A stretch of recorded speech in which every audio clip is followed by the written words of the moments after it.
de-escalation and a return to negotiation. Alex Ballinger. Mr Speaker, and can I thank the PM for his restraint in this operation so far and not heeding the calls from the Leader of the Opposition to get us embroiled in the reckless US and Israeli strikes on Iran. I still remember interventions in the region, colleagues not returning from Afghanistan, friends who were shot down and tortured over Iraq, and the massive destruction that we've seen to civilians. So will the Prime Minister commit to limiting UK personnel to defensive operations to protect our citizens and our allies and not get us further embroiled in this unwise and dangerous war?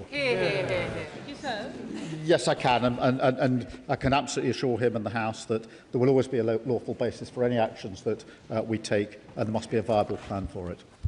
Rebecca Smith.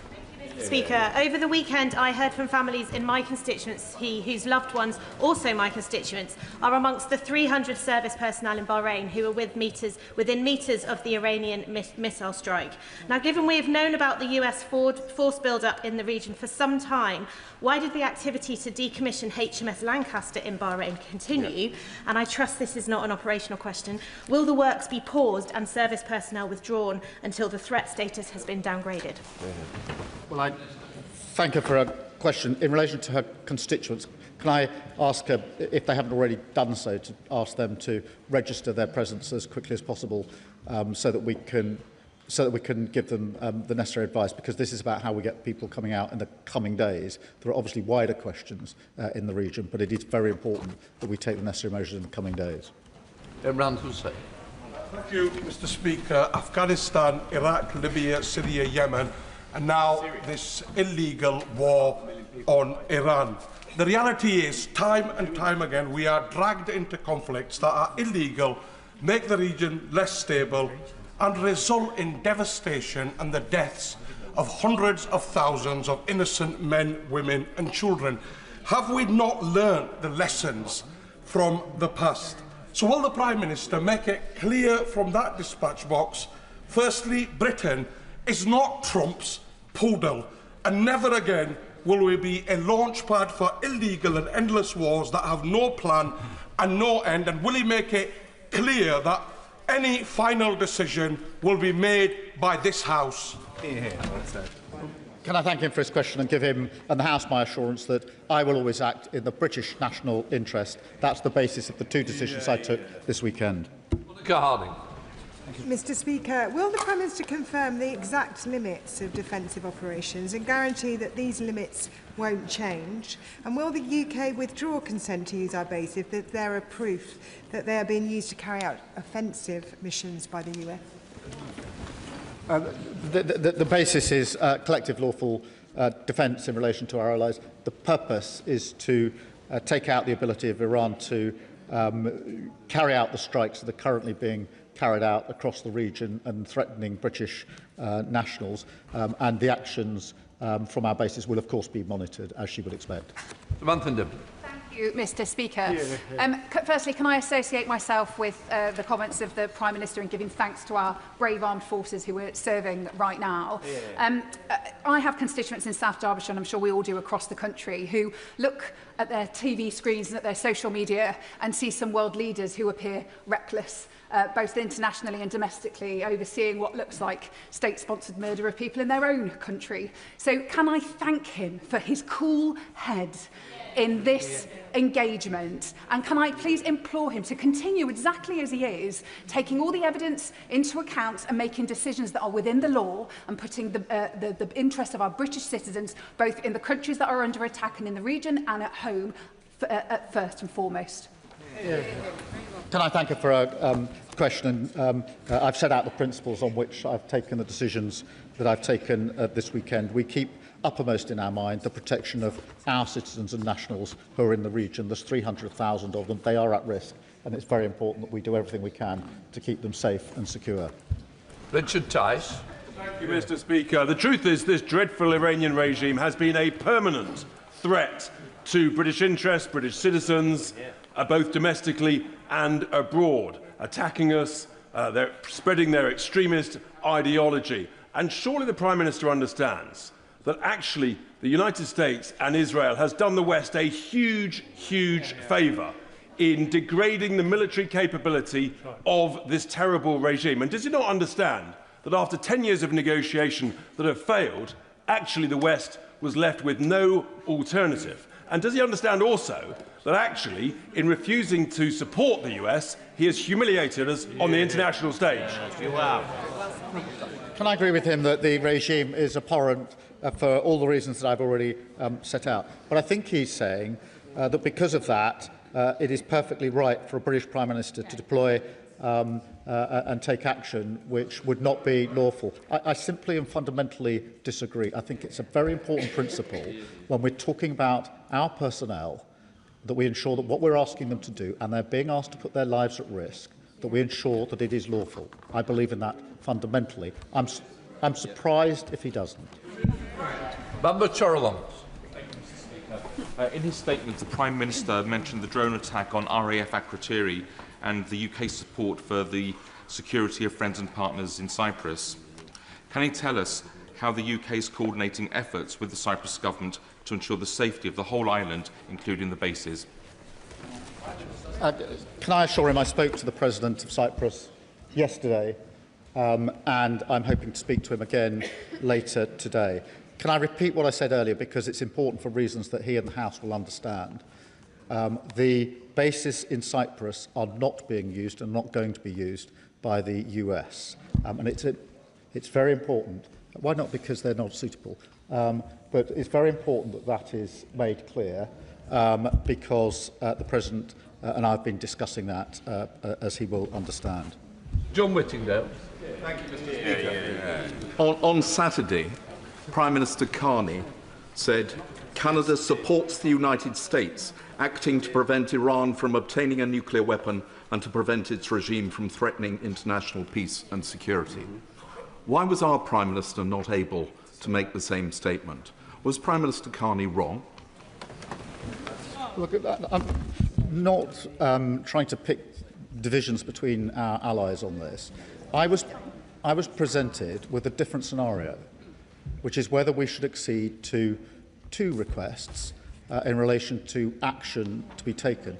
That is different, and that requires careful consideration of both the lawful basis and the viable plan. That is the basis on which I took the two decisions that fell to me.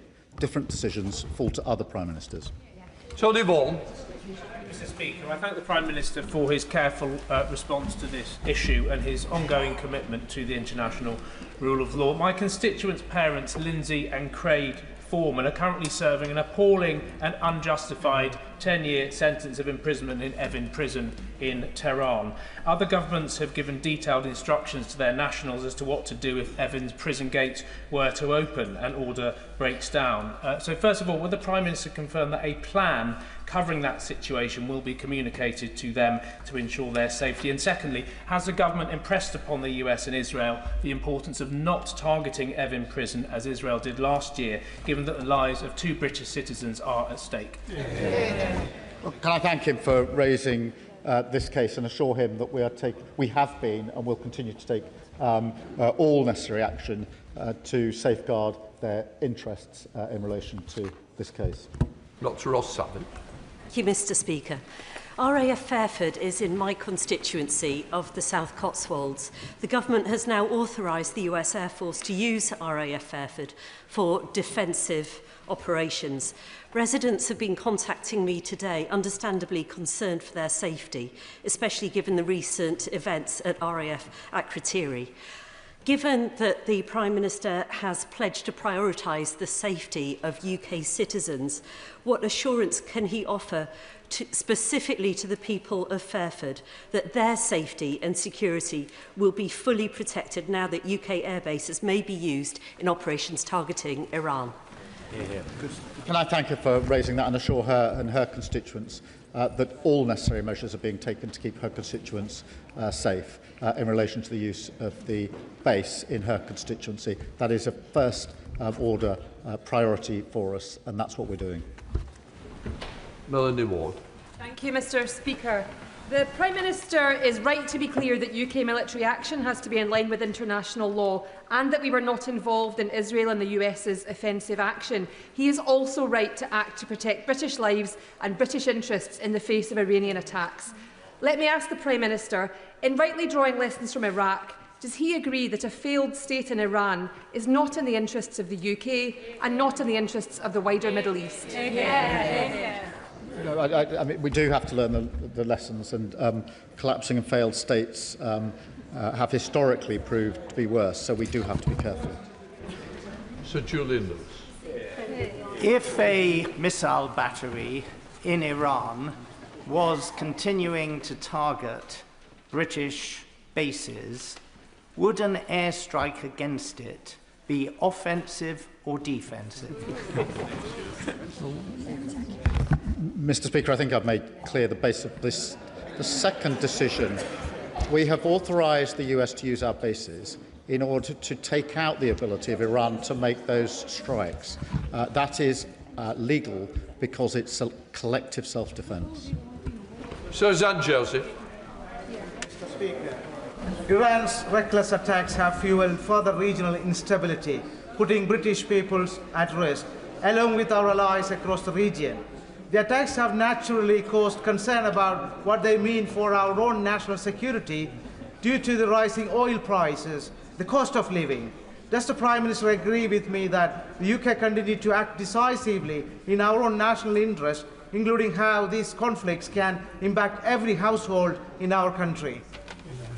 Can I thank him for that question? We're very concerned about the wider impact, and that's why it's important that we continue to argue for de-escalation and a return ultimately to negotiation. Dr. Elicha. Thank you, Mr. Speaker. My party and I stand with all the brave Iranians who condemn the vile regime in Iran. We also condemn the deeply irresponsible and illegal attack by the US and Israel on Iran, launched in the middle of nuclear negotiations led by Trump, a clearly unstable loose cannon, and Netanyahu, a war criminal. The UK must stand unequivocally against this reckless action. So will the Prime Minister publish the legal advice he received on the initial American and Israeli strikes, not just the more recent advice on the defensive posture? And will he commit to a vote in this House on any UK involvement in this war?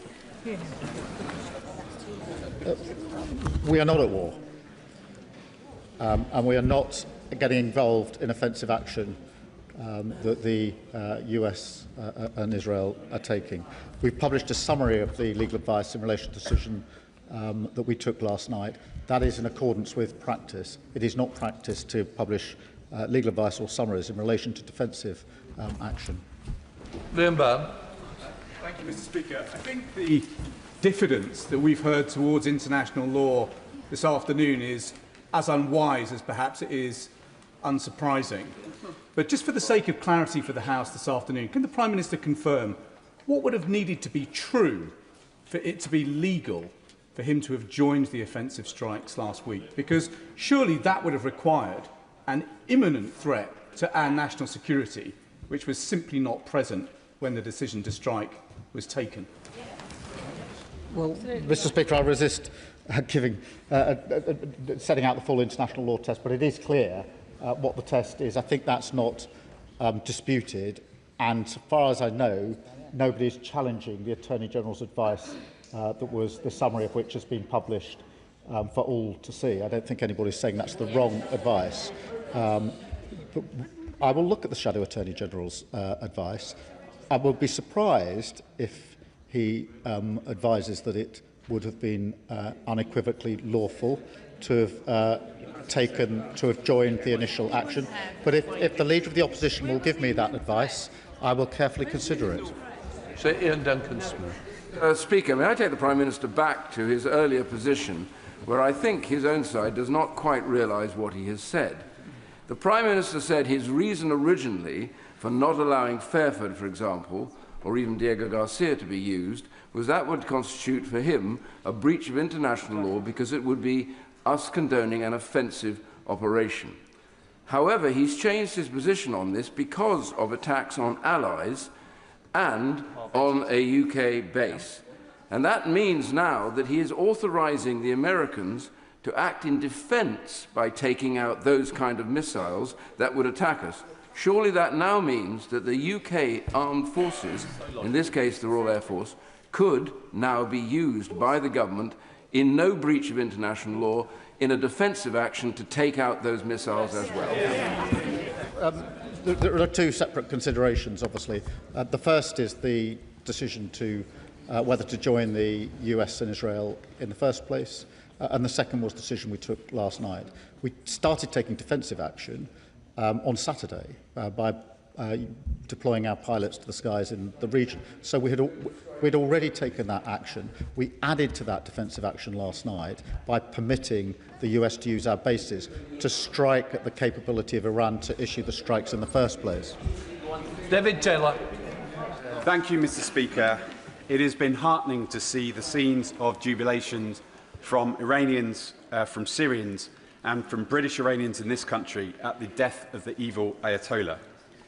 They hope it will enable them ultimately to finally gain their freedom from this horrific regime. As the situation evolves, could I ask the Prime Minister to please keep them in his mind's eye and engage and meet with some of the Iranian activists that reside in the UK? And in addition, can I ask that if it does look as if the regime is going to fall, officials can think about the ways in which we can support the Iranian people to rebuild their institutions, their infrastructure, provide aid, just as we are currently doing in Syria. Can I thank him? We must be absolutely clear that the future of Iran is for the Iranian people who've been brutally repressed for a very, very long time, including the terrible actions that were taken in January of this year. Richard Ford. Mr. Speaker, in his statement, the Prime Minister explained his disagreement with the US President about UK participation in the initial strikes, and I commend that decision. When the UK refused to participate in US interventions in Vietnam and Grenada, Harold Wilson and Margaret Thatcher kept their disagreements private, but that's difficult to do with Trump. But crucially, over Vietnam and Grenada, the UK stayed out. Can the Prime Minister assure the House that in the case of Iran, the UK isn't going to get dragged into this war on the basis of collective self-defence in support of allies in the Gulf?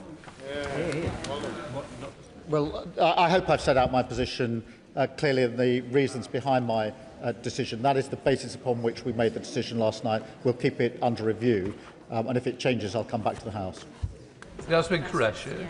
Thank you, Mr. Speaker. We've heard this language before. Military intervention dressed up as necessity or out of humanitarian concern. Libya, Iraq, and the list goes on. All of those led to devastating consequences of people who lived there, hundreds and thousands dead, infrastructures destroyed, countries and regions destabilized, and a creation of a refugee crisis. And I hope that all of those who are chomping for this war will welcome the extra refugees that will be coming onto our shores in light of these particular consequences. Article 51 of the UN does not allow for regime change. And I'm so grateful for our Prime Minister for not going and joining in this illegal war by US and Israel. So can I ask the Prime Minister please to continue with this direction so we don't get involved in another illegal war in the Middle East? I can assure her in the House I'll apply the same principles of whether there's a lawful basis and a viable case to the decisions that we take. Sally Shelbrook. Thank you, Mr. Speaker. I'm sure I welcome the Prime Minister's comments about working with religious communities, trying to ensure safety.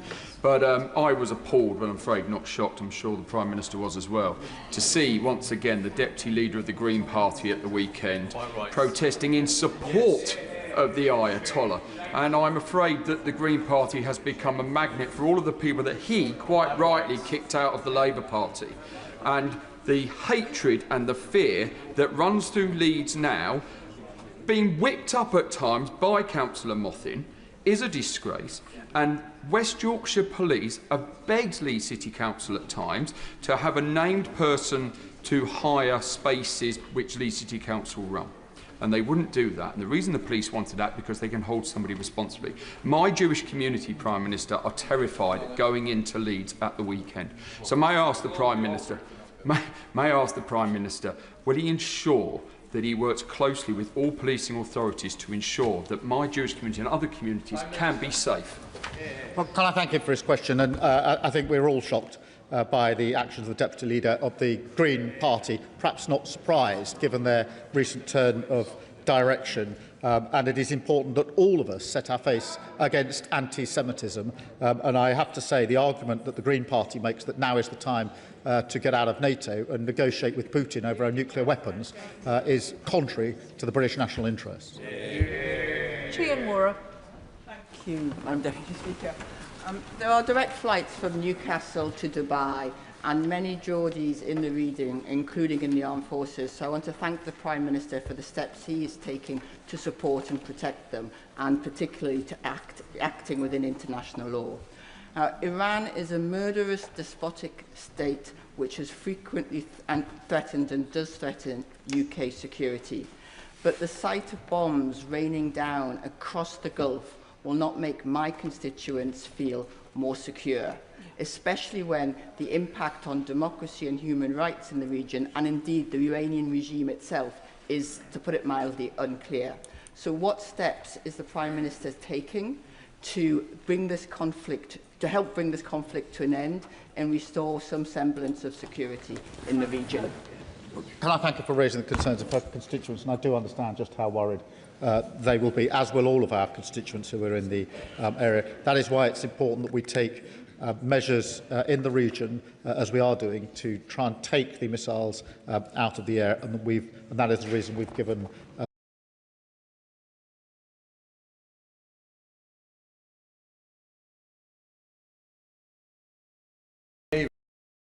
were apparently making good progress, and there was hope there was going to be some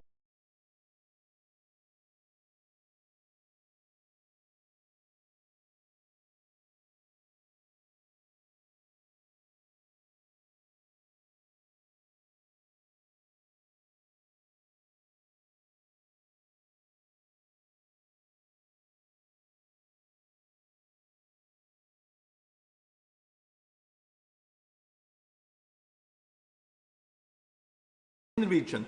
Many people will be deeply concerned at the indication from the United States today that it will increase its airstrikes on Iran. Can he assure us he will redouble his efforts to take forward the strategy he has rightly set out today of de-escalation and action which is in accordance with international law? Prime Minister. Well, can I acknowledge the concern of his constituents, as many of our constituents will be concerned. That is why it's our duty to take measures to protect them first and foremost, and to de-escalate the situation. Andrew Rossendale. Thank you, Madam Deputy Speaker. The Prime Minister, I hope, agrees that current events show how vital military infrastructure is in the Middle Eastern region of the world. Yet, at the very moment when Diego Garcia is relied upon as a critical asset, the Prime Minister proposes to transfer sovereignty to Mauritius and lease the airbase back for our use. So, does he not realise what a catastrophic policy this is? And will he abandon this misguided plan and ensure that those islands remain under British sovereignty? Prime Minister. The deal secures the islands so that they can be used for the important purposes that they are used for. It's vital that we got the deal, otherwise we'd not be able to carry out the operations in the same way. Ali. Thank you, Madam Deputy Speaker. This conflict has already cost lives, with civilians caught in the crossfire and hundreds of thousands of UK nationals stranded in the region. If it continues for the weeks ahead, it is only going to make it more difficult to evacuate our nationals. It will cause a humanitarian catastrophe and damage to the world economy. Can the Prime Minister say more about what he will do in the coming days to work with our EU allies and allies in the Middle East to try and bring an end to this conflict and return to diplomatic negotiations to secure peace and security and the protection of civilian lives? Prime Minister. Can I reassure her that we're talking to our allies in the region and to allies in Europe and France and Germany in particular over the course of the weekend to be clear about the principles we're applying and to ensure that we're doing everything we can to de-escalate the situation. Her Majesty's government that the initial strikes by Israel and the United States were illegal? Prime Minister. Mr. Speaker, the question I was asked and I was answering was what would be the lawful basis for anything the United Kingdom would do. That is the question. That is the question I considered over the weekend, and that's what guided me in the two decisions I had to make about the United Kingdom. James Nash. Thank you, Madam Deputy Speaker. Prime Minister, I had 40 constituents with me this morning, and they were very concerned about the creation of a regional vacuum, specifically in places like Lebanon and Yemen. I wondered if the Prime Minister could confirm what steps the UK is taking to prepare targeted stabilisation and humanitarian efforts in countries that are most exposed should the Iranian regime change. Prime Minister. Well, I thank him for that, and it's very important that we take those measures in the countries that are most exposed, and we're talking to our allies about how we can do that. Tim Farron. Madam Deputy Speaker, I had the opportunity to visit the West Bank in Israel a couple of weeks ago, where these actions were being anticipated and largely with some dread. The great sense I got from talking to both groups of people was this sense of deep national trauma, and in no small part caused by the action of Iranian-backed terrorists. But what does the Prime Minister know about the ultimate intentions of either the Israeli or American governments here? What is their exit strategy? What are their objectives? There can be no probability of a regime change that comes from all this. So how does this make the lives of the Iranian people any better and the lives of the wider Middle East any more secure? Can I thank him for raising the West Bank, which is a cause of great concern, only intensified by the actions of recent days, and I'm not surprised that it's caused East Bank, and tell him that as far as the UK is concerned, I've clearly set out what our strategy is and the basis for the actions that we are taking. Bill Esterson. Deputy Speaker, the Energy Security Select Committee has heard multiple sets of evidence about the risk of our dependence on fossil fuels because of the volatility of prices. The way the oil and gas prices have gone up has been a salutary reminder of exactly that evidence. And remember, gas sets the price for our electricity most of the time as well. So isn't it the case that the energy transition is not a matter of ideology? It is a matter of both national security importance and economic importance. Prime Minister. Can I thank him for his question? And among the reasons for pushing ahead with renewables is because it gives us energy security and independence, which is hugely important at a time like this. Can I please urge members to make their questions significantly shorter? There are still a huge number seeking to catch my eye. I know we're going to have an exemplary performance from Mark Pritchard with a very short question, please. Yeah. Well, when British children are being bombed in Dubai and when the British military are being attacked in Cyprus, Qatar, in Bahrain, can I ask the Prime Minister why it is that it seems like, and I hope you'll forgive me, he's frozen with indecision, entangled in his own legalese and fretting about his own backbenchers, looking to the left in his own party as much as looking to the Middle East. He will know at that dispatch box time and time again on foreign policy decisions. But I have to say to him today, it is not his finest hour, that he's looking very weak, and that is not in our national interest. Prime Minister. I have been absolutely focused only on British nationals this weekend. That has been the total focus of my attention, and it's a disservice to him to suggest otherwise, really. Absana Begum. Madam Deputy Speaker, a constituent who fled Iran fought through tears as she told me how she worked. She wanted an end to the regime in Iran that had targeted her and her loved ones, and also said that she wanted absolutely no illegal military intervention from external forces. Does the Prime Minister understand that by enabling the use of military bases in the government's allies, in this case the US and Israel's illegal actions, that it is dragging our country into a wider conflict of which it does not have the power over the outcome, and that risks making all of us more, not less, safe? Prime Minister. No, our decisions were made to protect British citizens and British nationals, and I stand by that decision. Edward Morello. Madam Deputy Speaker, The Iranian regime is a murderous regime. It is an exporter of terrorism. It is a threat to regional and national security. Its removal is good for British security. It is good for the Iranian people. But what comes next is even more important than what has happened. The Prime Minister has repeatedly said he wants a viable, thought-through plan. Does he think that President Trump has a viable, thought-through plan for what comes next? Prime Minister. Well, Madam Deputy Speaker, we're obviously discussing all matters with the US all of the time. I'm absolutely clear what our plan is and what the basis for our decisions are, and I've set them out to the House. Luke Meyer. Thank you, Madam Deputy Speaker. Our primary duty at this time must be the safety of British nationals in the region. People like my constituents, the Foreman family, who are currently trapped abroad and not knowing when they will be able to come home. Their father's medication is running out today and they have no idea whether they will be able to obtain those drugs. So what assurance will the Prime Minister provide that consular support will be put in for families like my constituents to make sure they can get the medication that they need and ideally come home as soon as possible? Prime Minister. Can I assure him that we're taking every step we can to ensure they have the support that they need, including steps over the course of this weekend? Greg Stafford. Thank you, Madam Deputy Speaker. Can I associate myself with the comments from the Prime Minister about our service personnel in Bahrain and in Akrotiri, which I had the pleasure of visiting in the summer? It's difficult to know where to start with the confusion and cognitive dissonance that is shown in the Prime Minister's statement, not least of which where he is against attacking Iran because it has nuclear weapons, but is willing to attack it because it has conventional weapons. Now, on the conventional weapons point, British sovereign territory in Akrotiri has been attacked, yet the Prime Minister is unwilling to use British personnel, the RAF, to strike on Iran. What would it take for Iran or any other state actor to do to this country for him to act? Prime Minister. We're using British personnel to defend Cyprus at the very moment. Josh Fenton-Glynn. Thank you, Madam Deputy Speaker.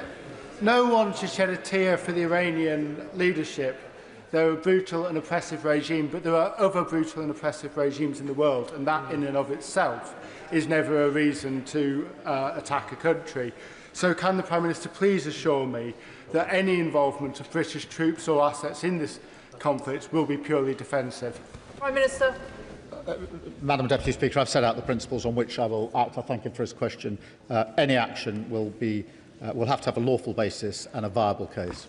30 seconds. David Chadwick. Thank you, Madam Deputy Speaker. As long as the Iranian regime exists, it will continue to pose a direct threat to our security and to stability across the region. Yet Cabinet Office figures show that non-ODA integrated security fund spending for the Middle East is set to fall by a third in the coming years. Can the Prime Minister explain why funding to counter Iranian threats is being reduced at precisely the moment that those threats remain so acute? Minister. We're taking a number of measures to deal with Iranian threats, as he would expect. Kim Johnson. Thank you, Madam Deputy Speaker. The Prime Minister claims that lessons have been learned from Iraq. I really hope that is true.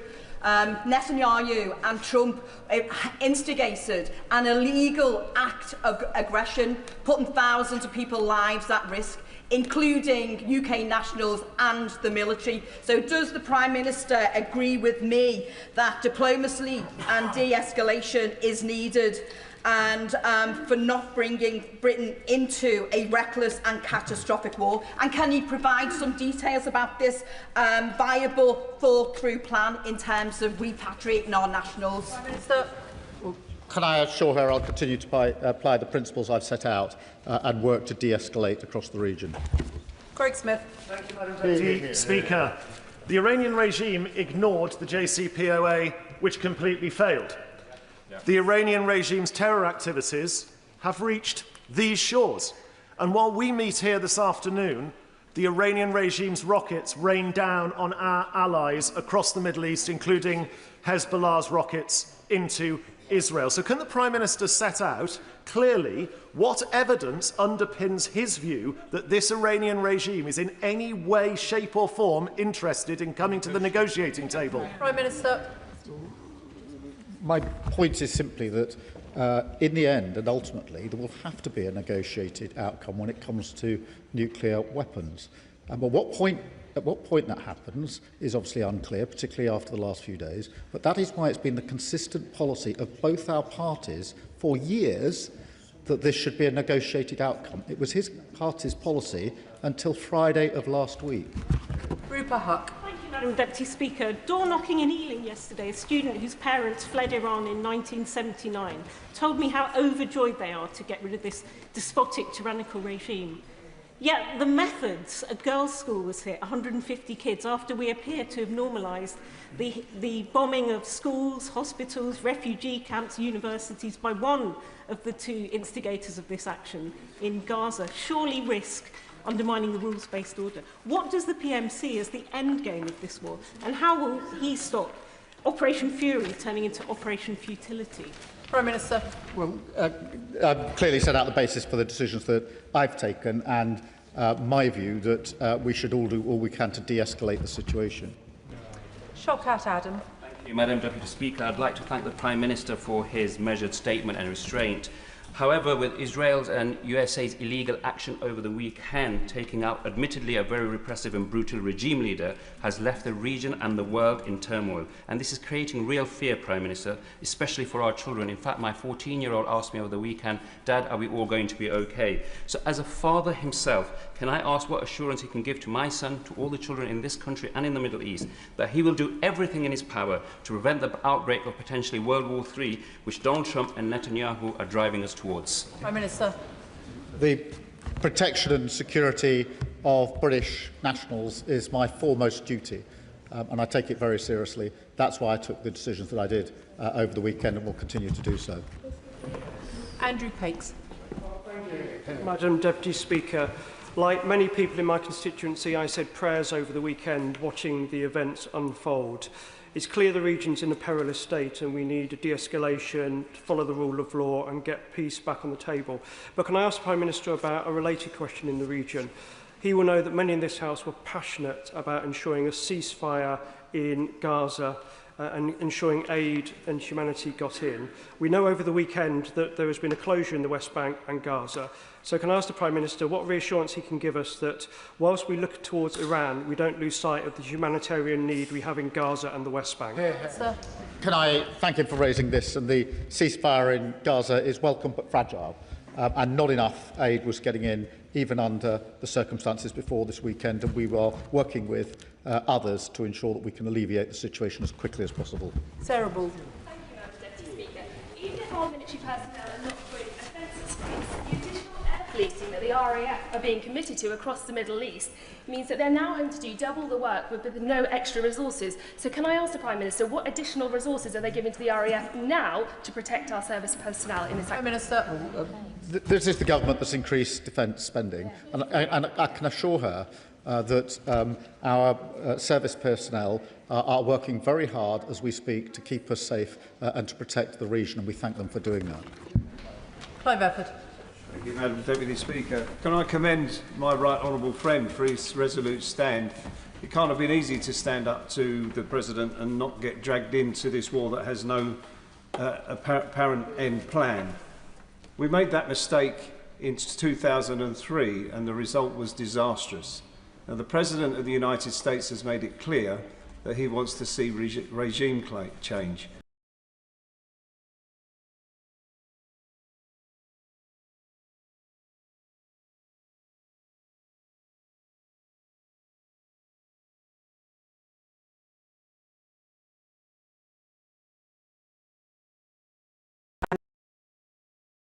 I'm certain that the Prime Minister knows this. There are hundreds of thousands of Merioneth, and while there must be questions anon about a vote in this House when we fear that these defensive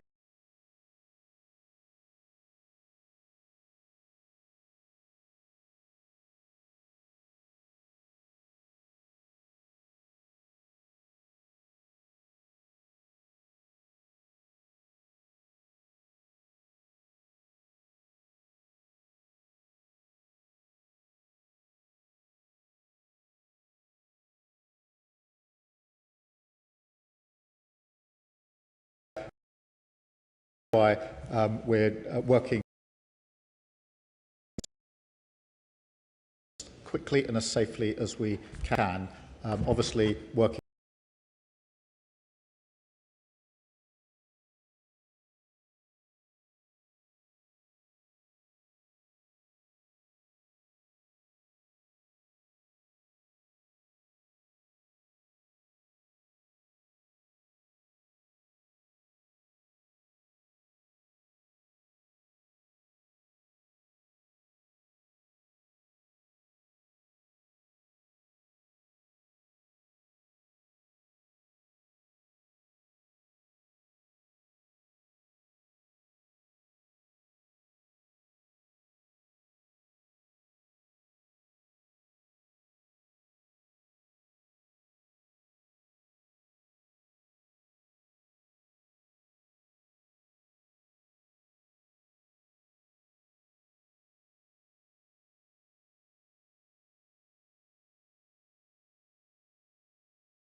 Afghanistan, Iraq and Libya do not always lead to peaceful political transitions.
Ceasefire, and instead, by siding with Trump, hasn't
brutal repression of Iranian people for so many years.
Is used to mobilise these weapons, would that be defensive? What are the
when we don't have a lawful basis will be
again, because it really matters, that we are not using Cyprus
Iran, fly all the way across Israeli airspace to strike Cyprus, or did it come from his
We must be clear that we will protect all of those.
Its own people. It funds terrorist proxies in Hamas and Hezbollah.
Is driving up energy prices, or risk driving up energy prices here in the UK.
Prime Minister. Yes, I can give him that assurance. It's very importantly raised.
Been planned for months. It seems questionable, the urgency of the attack.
The government has made the promise to do so. Nothing has happened.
One, when the Prime Minister will outline his repatriation plan.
Thank you, Madam Deputy Speaker. Can I thank the Prime Minister for accepting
the situation and de-escalate, and ultimately it will have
appreciate it's a difficult situation, but I can assure her we're doing everything we can.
Minister on his view of the need for a negotiated settlement, given sadly that the risk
is currently advising them on how best to enjoy Ramadan.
First of all, could I thank the Prime Minister for his statement.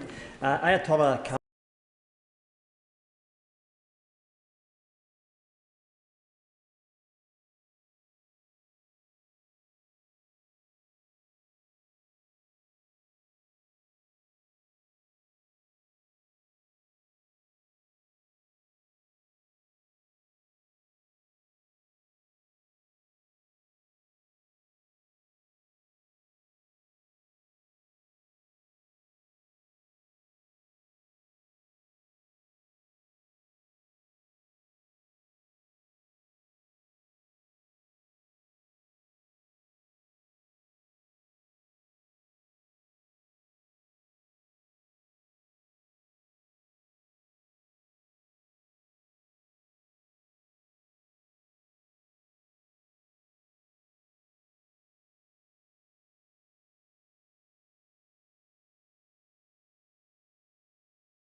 and impotence, will the Prime Minister clarify what exactly he means by defence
are responsible for the accuracy of their words in the chamber, if correct,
where too many beacons of democracy have dimmed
in my constituency of North Warwickshire and Bedworth, where the year 11